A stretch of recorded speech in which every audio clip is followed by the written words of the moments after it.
Chhatrapati संभाजीनगरमध्ये cockroach जनता पक्षाची बैठक सुरू आहे। आज आणि उद्या सीजेपीची ही बैठक होणार आहे। बैठकीआधी अभिजित दिपके, आशुतोष रांका आणि सौरव दास यांनी पत्रकार परिषद घेतली। झारखंडमध्ये सुरू असलेल्या आंदोलनाला पाठिंबा देण्यासाठी जाणार असल्याचं दिपकेंनी म्हटलंय।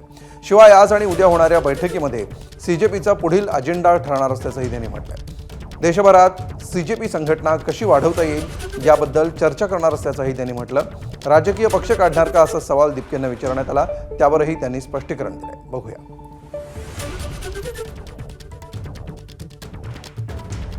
झारखंडमधलं नाही आम्ही त्यांच्याशी बोललोय, त्यांना आम्ही पूर्णपणे समर्थन दिलेलं आहे आणि आम्ही त्यांना सांगितलं की त्यांच्या आंदोलनाला मजबूत करण्यासाठी जे काही करता येईल ते आम्ही सगळंच करू आणि त्यांच्या जे काही डिमांड्स आहेत आम्ही पूर्णपणे त्यांचं समर्थन करतो।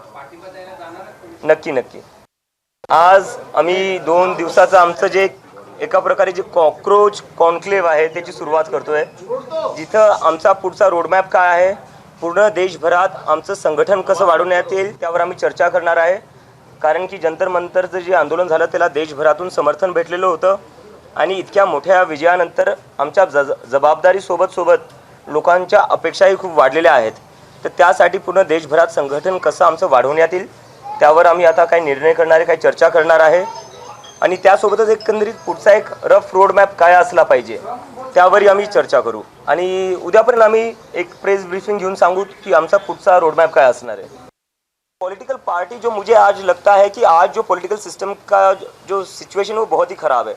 सुबह लोग किसी को चुनते हैं, शाम को किसी और की सरकार बन जाती है। सुबह एमएलए एमपी वो एक पार्टी का चुनते हैं, शाम तक वो किसी और पार्टी में होता है और जब वो ना हो तो वो डिलीट हो जाते हैं और अगर वो भी ना हो तो क्या हो जाता है, अपना जितना भी पार्टी है उसको तोड़ा जाता है।